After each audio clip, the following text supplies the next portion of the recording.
Bismillahirrahmanirrahim. Assalamualaikum warahmatullahi wabarakatuh.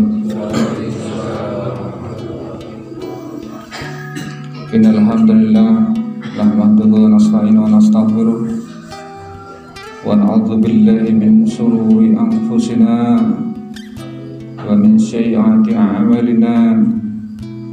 May yahdihillahu fala mudilla lahu wa may yudlil fala hadiya lahu. Asyhadu an la ilaha illallah wahdahu la syarika lah wa asyhadu anna Muhammadan abduhu wa rasuluh. Allahumma shalli ala sayyidina Muhammad wa ala alihi wa sahbihi ajma'in, amma ba'd. Masyarul muslimin wal muslimat, sidang salat subuh yang insyaallah dimuliakan oleh Allah Subhanahu wa taala. Alhamdulillah, selalu kita panjatkan kehadirat Allah karena kita bisa hidup dengan mengimani Allah.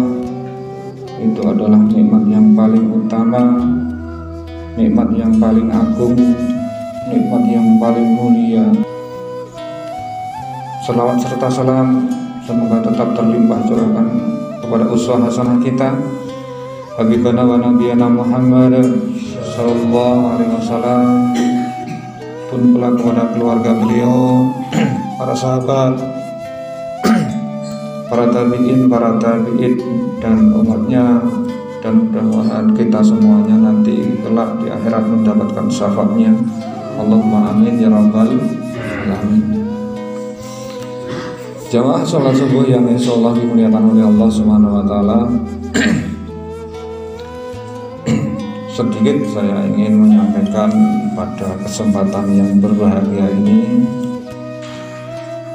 untuk mengisi kajian rutin setiap Ahad pagi,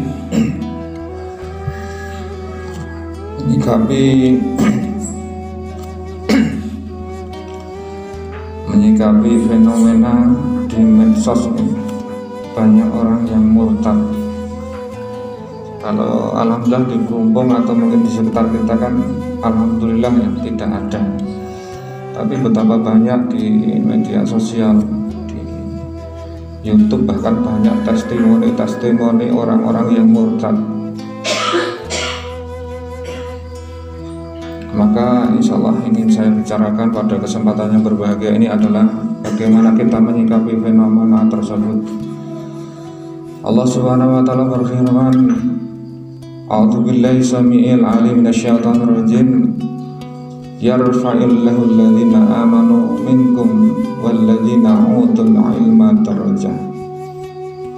Yarfa'illahu, maka Allah akan mengangkat derajat, meninggikan kedudukan. Yarfa'illahu alladziina aamanu, bagi orang-orang yang amanu, orang-orang yang beriman, mengimani Allah Subhanahu wa taala. Walladzina utul ilma darajat, dan orang-orang yang mempunyai ilmu. Jadi ternyata iman itu Bapak Ibu yang dimuliakan oleh Allah Subhanahu wa taala harus diilmui. Jadi betapa banyak kalangan muslim sendiri dia beriman itu karena unsur keturunan. Jadi kita memiliki agama Islam itu karena orang tua kita Islam, kakek nenek kita Islam, nenek moyang kita Islam. Hanya sebatas itu. Tapi banyak diantara kita yang enggan untuk mendatangi majelis-majelis ilmu, majelis-majelis taklim. Jadi tidak memupuk iman itu sehingga menjadi tumbuh subur. Ibarat iman itu benih, maka di dalam Al-Quran diterangkan benih itu ibarat tanaman yang dia itu iman itu bisa tumbuh subur ketika akar iman itu menancap kuat di dalam tanah. Maka ketika akar iman itu menancap ke dalam tanah, maka pohon itu akan menjadi tumbuh subur dan dia akan ada dahan, ada ranting, ada daun, dan akan berbuah pohon itu. Dan dia akan kuat diterjang oleh angin bahkan badai sekalipun. Ketika apa? Iman itu kuat, maka ilmu itu adalah untuk memupuk, untuk menyuburkan iman. Karena orang-orang yang murtad itu seluruhnya, yang katakan seluruhnya adalah tanpa ilmu.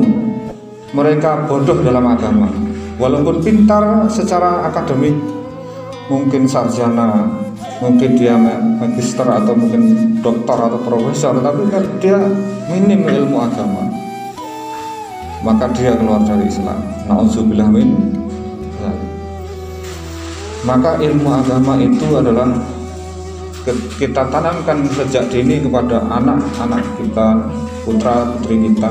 Di dalam qaul ulama itu adalah wajibu alal insan ma'rifatullah bistiqan. Wajibu alal insan, wajib atas manusia, jadi fardu, wajib. Kalau dikatakan fardu atau wajib itu berarti ketika kita tinggalkan maka kita akan berdosa.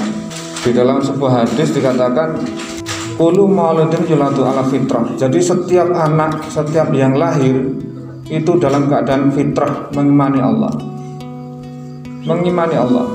Siapapun orang tuanya, walaupun dia beragama non muslim, ketika dia lahir dalam keadaan fitrah.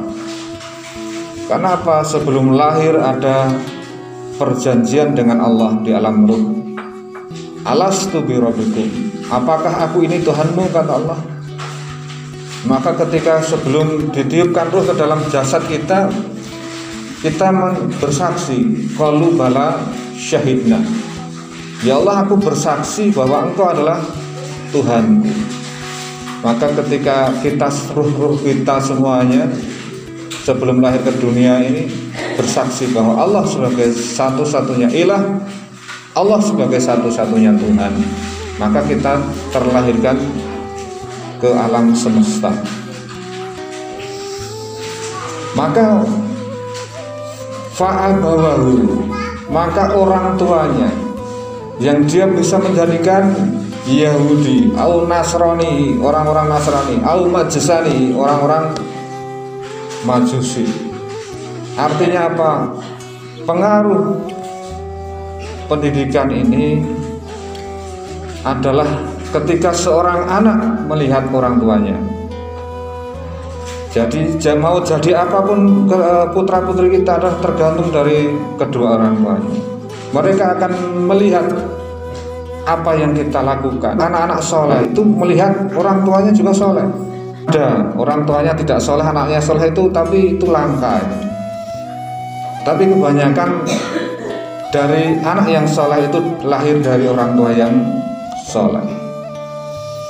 Karena anak itu tergantung pendidikan orang tuanya.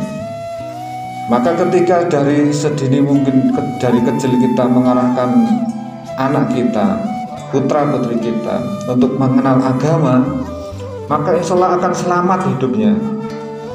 Bukan hanya di dunia, selamat akhirnya. Bahkan dia akan menjadi perbendaharaan amal kita, menjadi anak soleh yang mendoakan kita ketika kita sudah tiada atau sudah meninggal dunia. Ini luar biasa. Tapi ketika anak kita tidak didik masalah agama itu dan menjadikan tidak penting agama itu, bahkan menjadi nomor duakan agama, dan cenderung kita didik hanya keterampilan fisik, skill saja, maka kita akan siap-siap menyesal ketika kita sudah tua melihat anak-anak kita yang jauh dari agama. Karena saya di sebuah masjid ada seorang kaya yang menceritakan dulu adalah dia seorang pembicara ulung.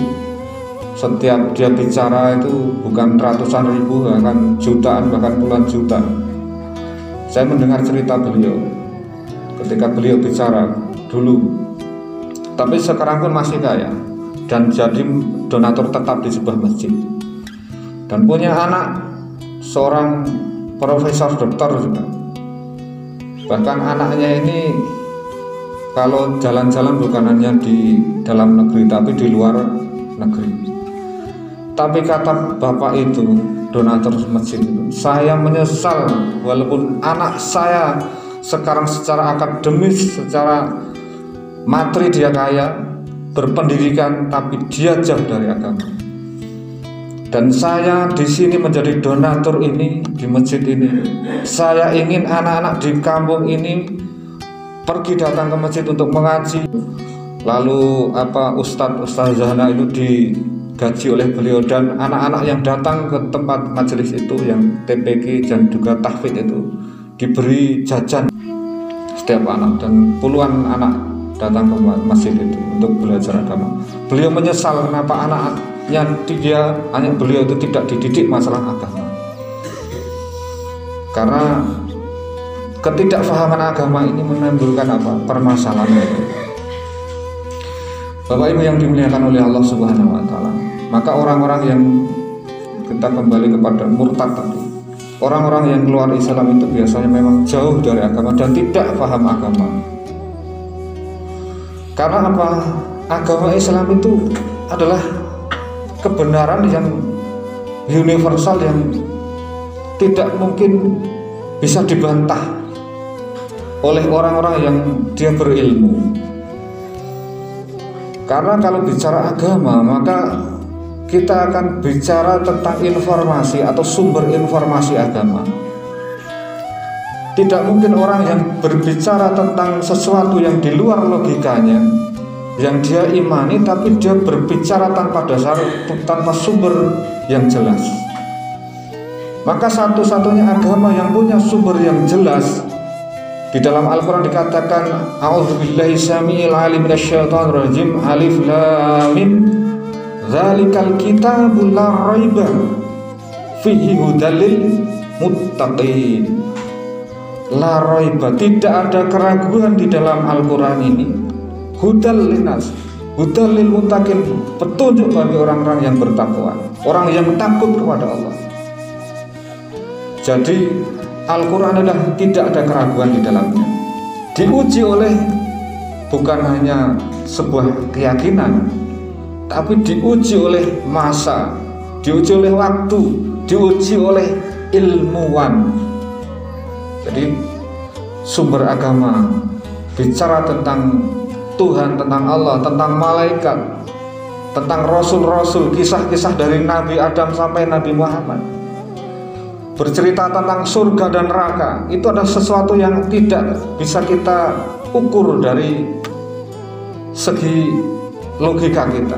Kita terbatas pemikiran kita tentang apa itu Allah, Tuhan, zat Allah dan lain sebagainya. Tentang malaikat pun, tentang alam ghaib, surga neraka, itu adalah sesuatu yang tidak bisa kita logikakan. Tapi kita meyakini, karena apa? Itu ada di dalam Al-Quran. Dan sumber Al-Quran dari Nabi Muhammad sampai sekarang terjaga ke orisinal, keasliannya, tidak bisa dibantahkan. Karena apa? Al-Quran banyak yang hafal.